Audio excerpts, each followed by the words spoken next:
my kings, queens, and in-betweens. I'm Valerie, and welcome to my channel, The Bookish Valkyrie.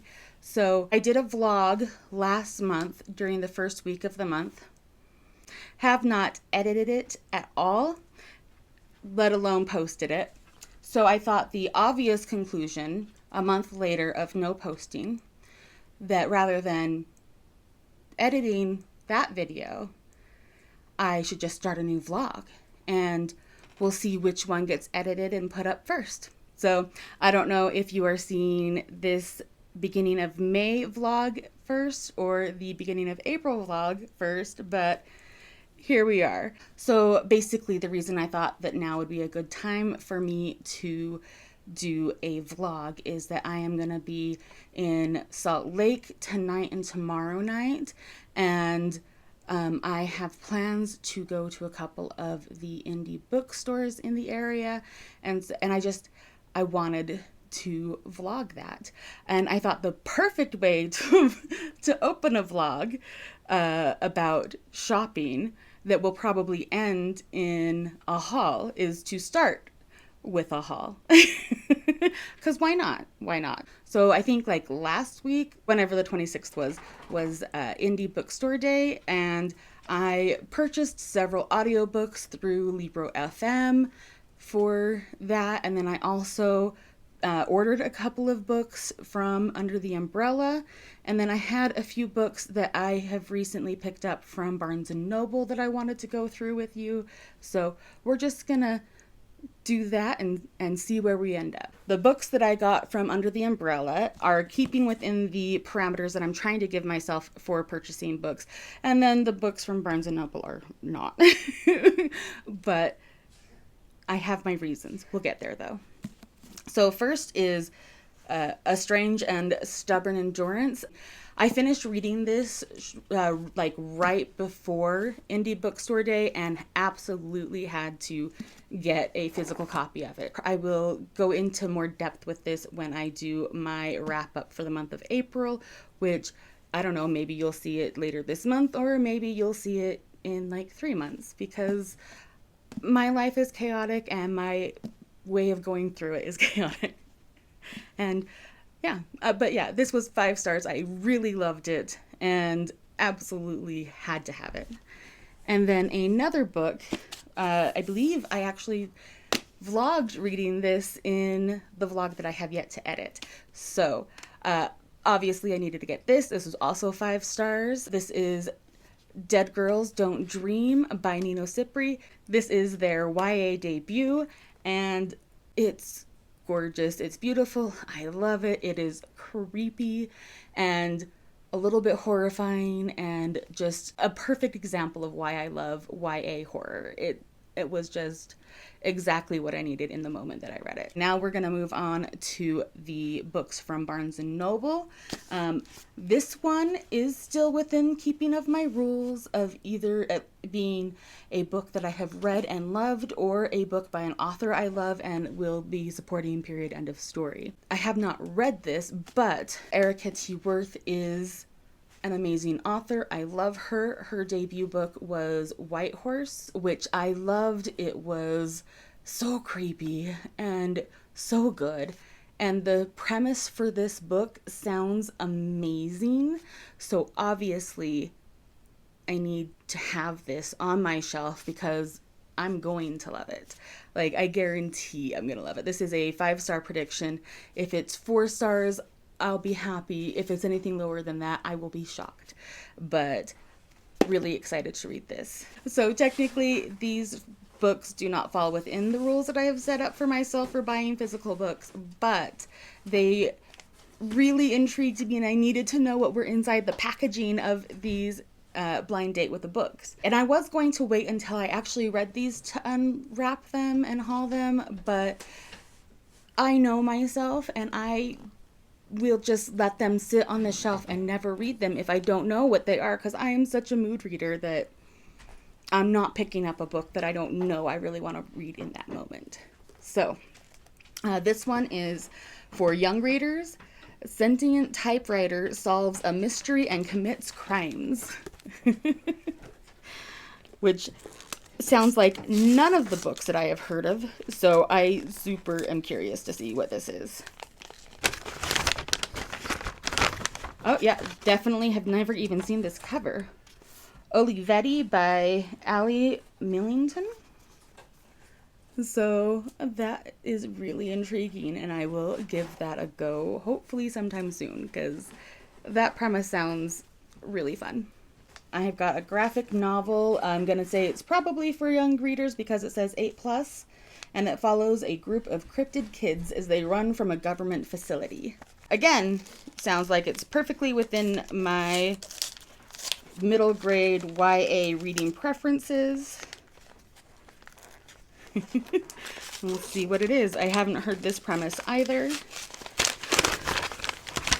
Aha! I think I've seen this cover, but I don't think I've heard anybody talk about it before. It's called Another Kind by Kate May and Trevor Bream. Tucked away in a government facility nicknamed the Playroom, 6 not quite human kids learn to control their strange and unpredictable abilities. Life is good, or safe at least, hidden from the prying eyes of a judgmental world. That is until a security breach forces them out of their home and into the path of the Collector, a mysterious being with leech-like powers. Can the group band together to thwart the Collector's previous plan, or will they wind up the newest addition to his collection? So that sounds fascinating and great, and this art looks really fun. I love that it's a full color graphic novel all the way through. These pages are thick and glossy and beautiful, but not so glossy that they're hard to read. So it's a very well put together graphic novel, and I am excited to get to this. So yeah, that is where we're starting the vlog, and I should probably also tell you what I'm reading right now. So I just finished reading the new Stephen Graham Jones, and I am following up that traumatic experience that was good nonetheless with my book that just barely came in from Libby. I was not expecting it to come in because it said it wasn't going to be available for 10 weeks, but I guess a bunch of people must have dropped their loans or something. But yeah, this is The Very Secret Society of Irregular Witches by Sangu Mandana, and I have been on the waiting list for this for like almost a year at this point, and I'm really excited to finally be getting into it. So far, I am loving the narrator. I did attempt to read this in ebook, but I was having a hard time with paying attention because of the way that it was written, but like in audio makes all the difference. So if you have a little bit of a hard time with the more British sounding writing that's a little bit drier than your typical like American rom-com, then I absolutely recommend the audiobook because again, it is making all the difference and I'm really just eating it up. And then my ebook that I'm reading right now is War for the Oaks by Emma Bull. This is an old favorite. It was written around the end of the 80s. I want to say like 85, 87, somewhere like that. And I picked it up when I was a kid in the 90s. I can't remember exactly what age, but I picked it up from the library for like 10 cents. And it became an instant favorite. Absolutely love it. And I can't tell you how many times I've reread it. There are a few things that are definitely of their time, but it does age fairly well, considering that it was written in the 80s. I'm also eating this up too. It's still a great book. I'm still really enjoying it. And yeah, those are the current reads that I have going at the moment. So I'll talk to you again soon.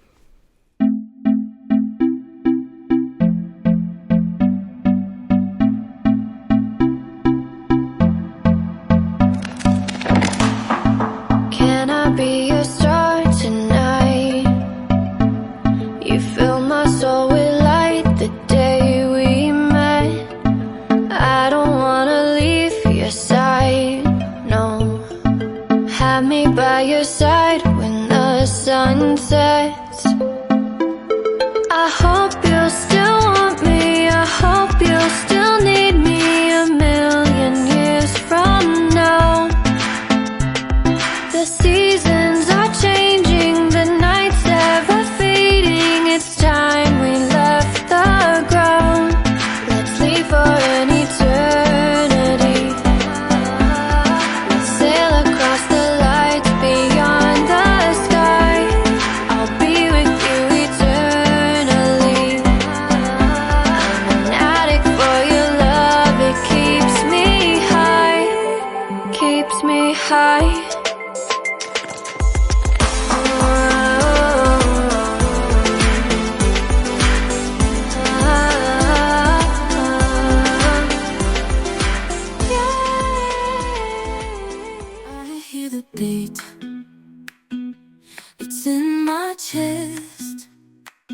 got me feeling some kind of way. I confess the rhythm takes over, no room to rest. My heart's dancing, it's a love conquest. Oh, the melody, it's smooth and sweet, like honey dripping from a golden bee. It's the soundtrack to my soul's heat. Hello, I am back from Salt Lake. I thought I was gonna do some check-ins while I was there, but I just didn't. I was having too much fun. I did get some B-roll from shopping at the two stores that I ended up going to. So I guess this is more of a come shopping with me with bookended hauls. And I actually happened to get a couple of book orders in the mail. I'm gonna unbox those too since they happen to be here. So I did manage to finish reading The Very Secret Society of Irregular Witches. It was my audiobook for the trip, so while I was going to my different appointments and driving to and from Salt Lake, I listened to it, and then I finished it up yesterday as I was driving home. I think I may have found a new favorite author, which is awesome and amazing, and I'm telling you, get the audiobook. Get the audiobook, get the audiobook. This narrator has just the most beautiful voice, and she emotes things so well, and she really captures how I think this book is meant to be read in your head. So if you're having a difficult time with your own personal in your head narrator, get the audiobook for this one, because it made all the difference for me. The writing was just absolutely beautiful. The way that things were phrased and described were gorgeous without being overdone. And the romance in it was sweet as pie, and it had its heated moments, but they were definitely there was a hot kiss and one bedroom scene. So definitely a lower spice romance. Thor has objections. This is definitely a lower spice romance, but that's okay, at least for me, because it was such a full cast of wonderful characters. Everything wasn't riding on just the romance. This is a wonderful combination of a grumpy sunshine romance with mass amounts of the found family trope. And for anybody who has ever felt like they were on the outside of things all of the time, as if they were in need of a found family because they just felt so lonely or so not a part of the world for whatever reason, I think this is a book that will heal that little piece of you at least a bit. It really spoke to me on so many levels. I loved this so much, and I absolutely, hands down, recommend this to anyone. Even if you don't like children in your romance novels, I think you're gonna like these children. In particular, probably because they are characters wholly into and of themselves, and so they're well-rounded.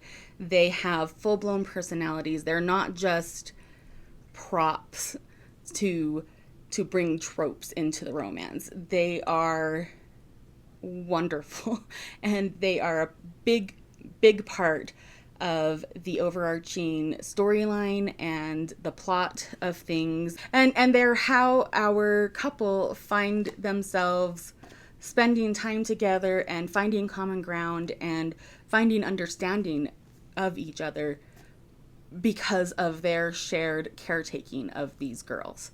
So yeah, I don't know, I loved this book so much. It is absolutely one of my favorites, and I am going to definitely be picking up every book that this author writes from now on based off of this one book. I'm sold. Well and fully. I also finished reading War for the Oaks. This was my ebook. Since the last time I read War for the Oaks, I happen to have found a copy of every edition but one that this book has ever had. Every cover that this book has ever had. So This is the original cover from 1987. And then this one is from the 90s. I can't remember what year. I think maybe 94, 96, something like that. And then this is the cover from 2004. And so the only cover that I am missing is the one from 2016, which I honestly have never, ever seen a copy of that in person. I haven't even seen anybody like hold up a copy in a video. If I ever find that one, I will definitely be buying it. But as you can tell, this is definitely amongst my favorite books. And it's funny that I have like 3 different physical editions of this book, because as much as I love it, I think these are all ugly.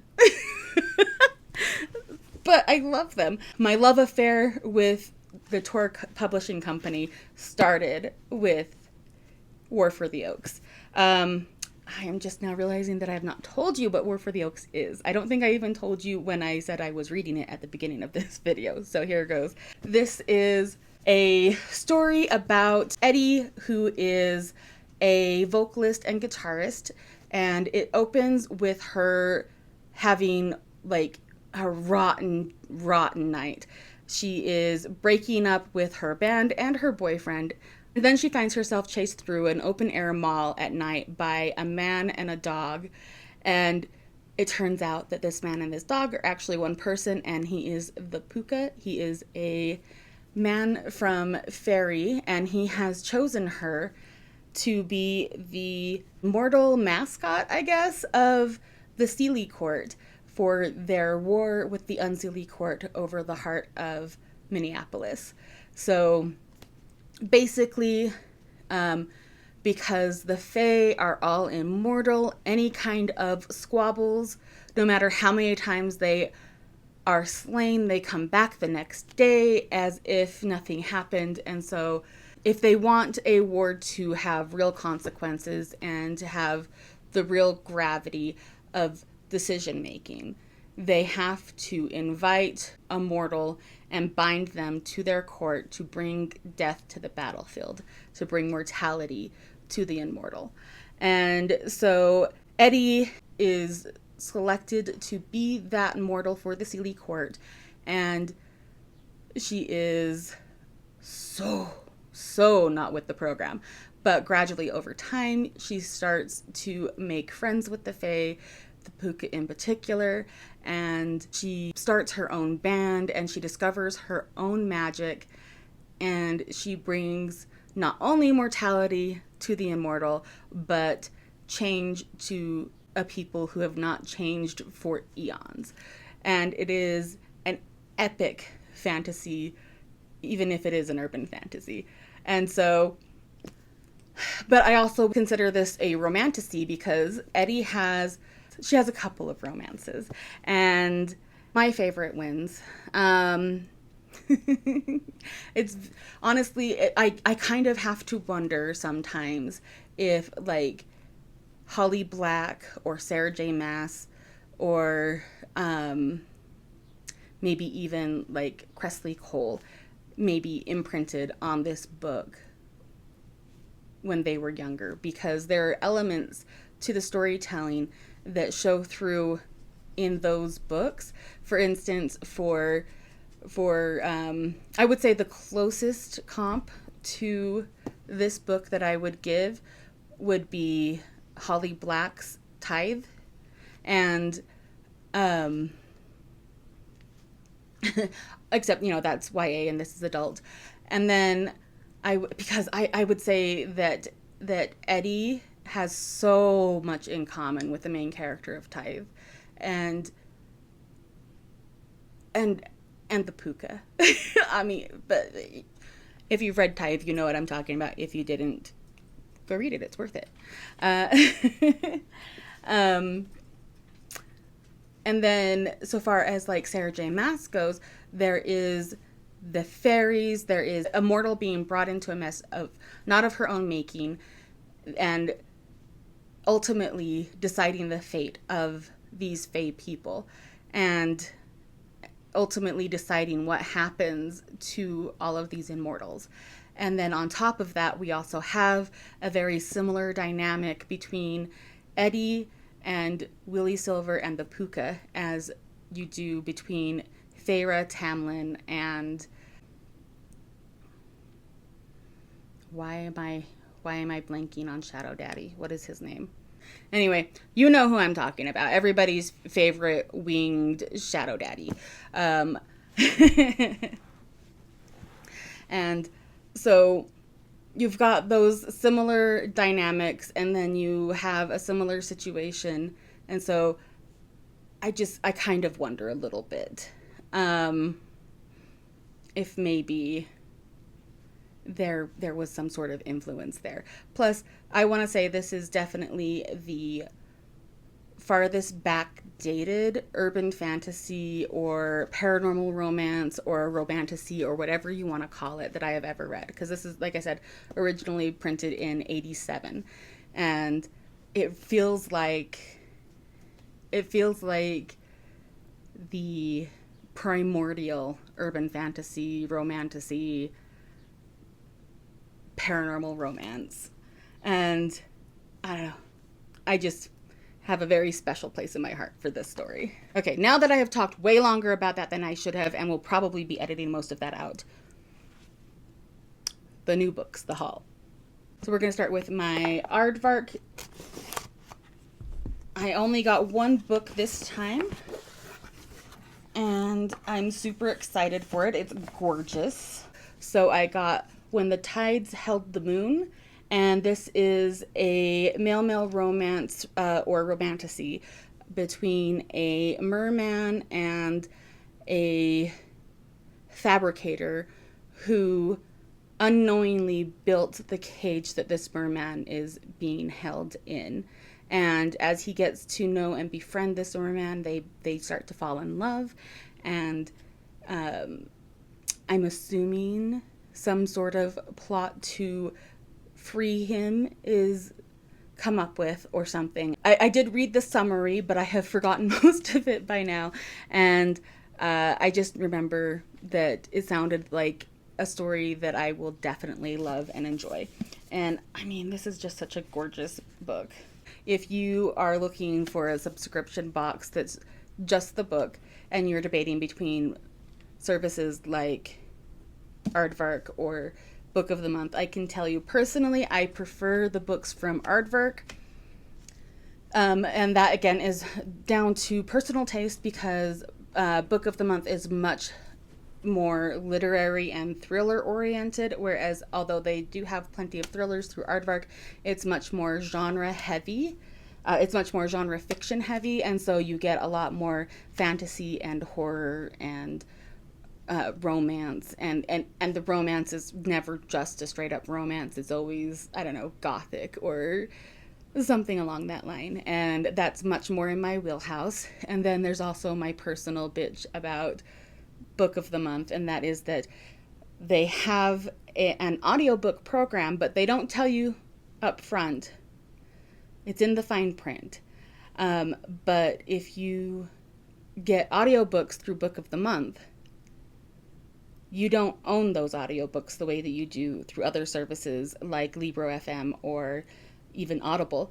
Like, if you were to cancel your Audible account, you would still have access to your audiobooks. But if you cancel your Book of the Month subscription, you no longer have access to the audiobooks that you've purchased. So I currently have something like 15, 20 audiobooks that I will lose access to when I cancel my subscription. So right now, my goal for this year is to get through as many of my Book of the Month audiobooks as possible so that I can cancel my subscription. And I will just live with that, because I am so infuriated that they are holding my subscription fee hostage with my audiobooks. And I think that's kind of rotten, especially because it's not something that is advertised. Also, I really like the way that Aardvark incorporates their insignia into the design of the book. Like here in this one, it's a part of the frame, and so their mark is part of the design of the book. Whereas with book of the month, it's a big chunk that's a different color at the top, and then you have the square right here, and it's much more, this is a book of the month book, which is fine, but I think that this is a much better way to mark a book as part of a subscription box. I think that it works much better with the design of the book cover than the book of the month stuff does. And I also love the texture of their covers. Their dust covers are all that velvet texture, and the books are just really well constructed. So I personally am a fan of Aardvark and definitely recommend it if you are looking for a subscription box. We'll move on to my Pango purchase. This person is a big fan of tape, which works for me because I am too. Oh, very nice. Very nicely packaged. Wow. They really protected this. This is great. I'm gonna have to keep this kind of thing in mind for when I'm packaging my Pango stuff. Oh, is this one of the books? This is one of the books. Ah ha ha ha. Okay, so this one is actually a purchase that I made for my roommate because she is very, very fond of this book. This is one of her favorites from her childhood. I had this book in my repertoire as well from my childhood, but it was not for me. But I think that is down to the fact that I just don't jive well with lit fic or classic literature in general. So this is an edition of The Witch of Blackbird Pond, and I know that a lot of people got their start with the classics with this book, especially girls. This was very popular with girls my age. I tried really hard to read it, but it just wasn't for me. But yeah, so that is something I picked up for my roommate. And then I picked up a few other things since I was buying that to make the shipping worth it. Because with Pango, the shipping price doesn't really go up all that much if you're buying from the same storefront. So if you're buying one thing, it's definitely worth it to see if you can't find other books from that same seller. It gives you a lot more bang for your buck. So this is a book that I've had my eye on for like, I want to say 10 years, maybe 11 years, something like that. No, not that long.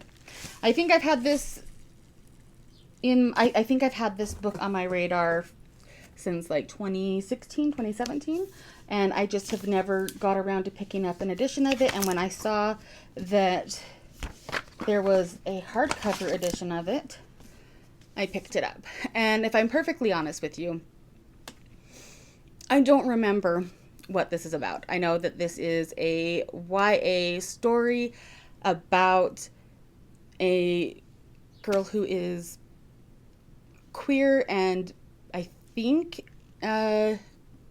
questioning gender. So I'm not sure. But it was one of the books that was on my radar, and it's just kind of stuck in my brain. So when I saw it, I had to pick it up. It was like $4, so how do you not? And then I picked up this one. This one was like $3. Like, I don't know who this bookseller is, but they had some really good deals. So this is a contemporary YA book about a girl who is looking for revenge against her best friend and finds herself needing to choose between her new friend and being a good friend to her new friend and the revenge that she wants on her old best friend. And I love a vengeance story, and this is definitely something that I would have eaten up as a teenager, and I'm guessing that I will appreciate it as an adult. Also, she has my dream boots, so there's that. Seriously, I wanted those boots for as long as I can remember. And then I picked up a book to add to my children's collection, and that is My Body Belongs to Me, From My Head to My Toes. I think that the title alone tells you what this is about, and I think that that is a wonderful message for children to have. So as an auntie, I definitely want to have this on hand, and I want to be able to loan this out or gift this to my nieces and nephews who are in this age range or will be in this age range. So that's why I picked that one up. This haul is way bigger than I thought it was going to be. As you saw in the B-roll, I went to the King's English bookstore and I picked up Strange Pictures. This is a book that I felt like I really needed to read physically because it has a lot of, like, literally it's short stories about the strange pictures. And the way that it's formatted is it starts with a picture and then it tells you a story about it, and then somehow all of these pictures and all of these stories are interconnected ultimately. And that's really all I know about it. This is a book that was written by a YouTube creator whose entire existence is anonymous. Like they don't ever show their face. They just show these strange pictures and tell you strange stories about them. And so ultimately it became a book, and from what I understand, there's another book on its way by this same author, and it just sounds like a piece of strange fiction that I needed to check out, and ultimately needed to check it out physically. So that's why I picked that one up. And then I went to the Lovebound library and I picked up a new tote bag with their building printed on the front of it, which I love. I think that it is the cutest little bookshop. It really is very tiny. And then I picked up this to go on my shelf here, for this little sign of TBR Road. I think that's a great way to say what this bookshelf is. It's cute, it's bookish, it makes me happy. It's pink, I love it. And then I picked up a whole trilogy. It's my favorite trilogy by KJ Charles, and that is the Will Darling Adventures. So the first book is Slippery Creatures, and the second book is The Sugared Game, and the third book is Subtle Blood. And this follows the same couple throughout the whole trilogy, and it is right after World War I, I believe. The series title, main character, Will Darling, is a former soldier. He was in the Great War, which eventually becomes known as World War I. He has a lot of PTSD, and now he just wants to live his life peacefully in his bookstore and be a grumpy curmudgeon and be left alone. He has this inherited bookshop from his uncle, and again, he just wants to be left alone.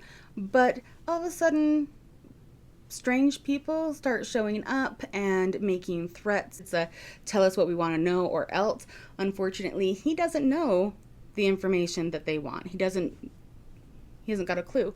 And so he starts going through his stacks to find out if he can figure it out. And then one of his strange patrons, a very affluent, rich rapscallion of a patron, who's just a little chaotic and kind of annoys Will, but also intrigues him.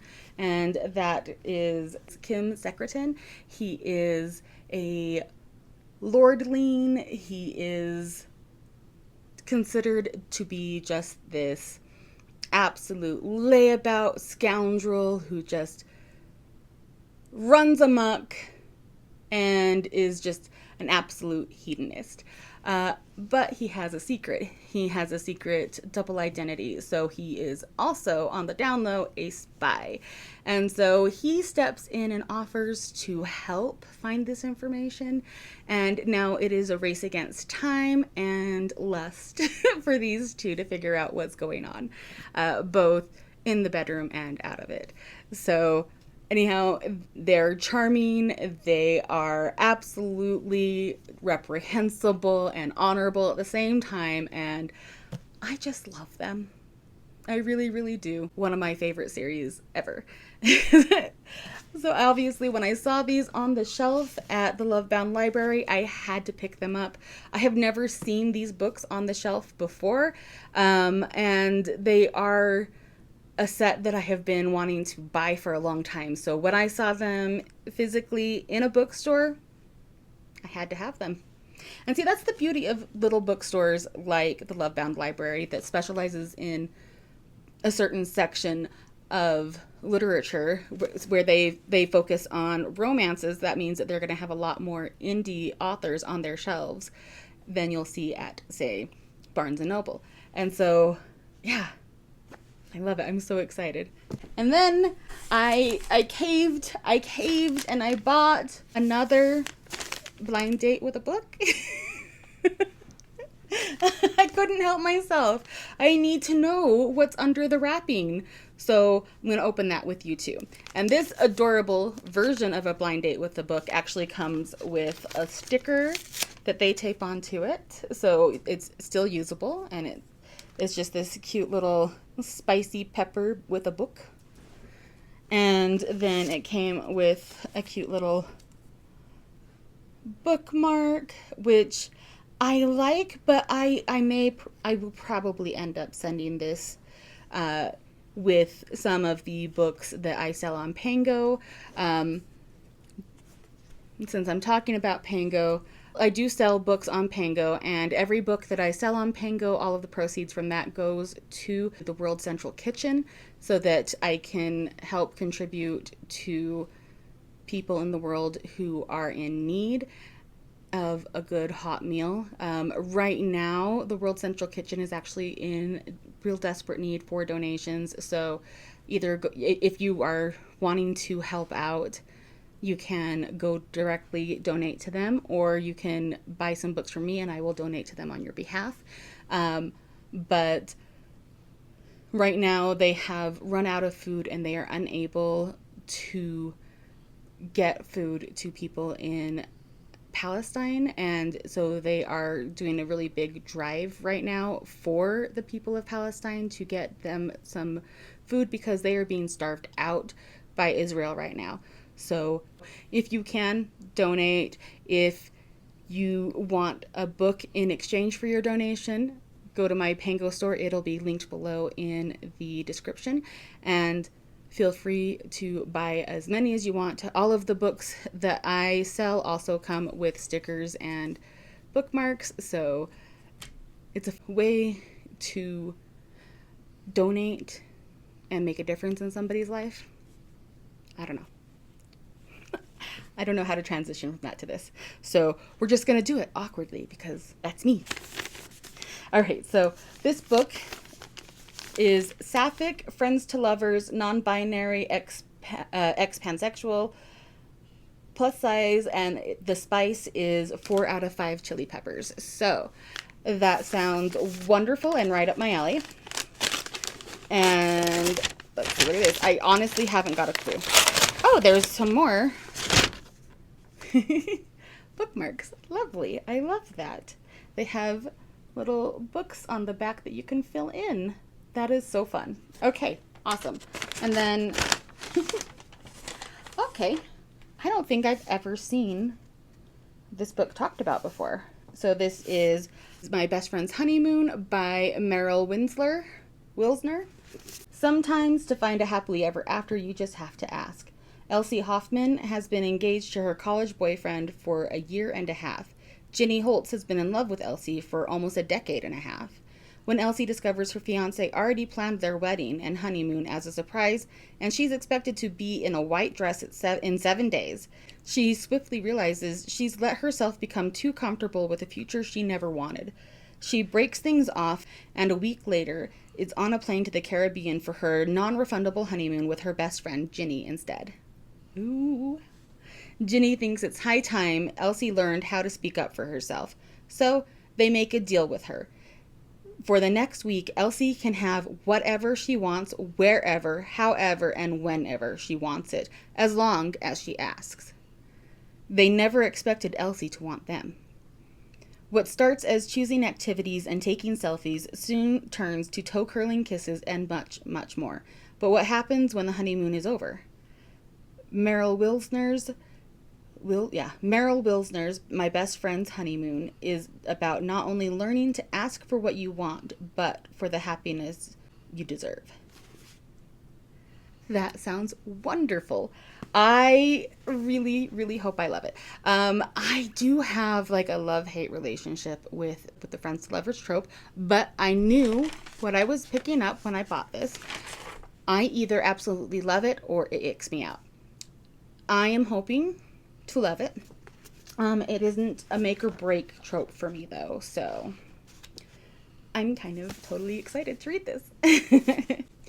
All right, so that is everything I bought at the indie stores that I visited in Salt Lake the last couple of days and what I've read over the last couple of days. So I hope you enjoyed that. If you did, give this video a thumbs up. If you are feeling chatty, let me know what your favorite indie bookstore is, or if you don't have one, what is your favorite way to procure books? And then if you aren't feeling chatty, just leave me a shopping bag emoji in the comments to let me know you were here, and subscribe if you want to. I will see you next video. Bye. Stars shining bright above me. Night breezes seem to whisper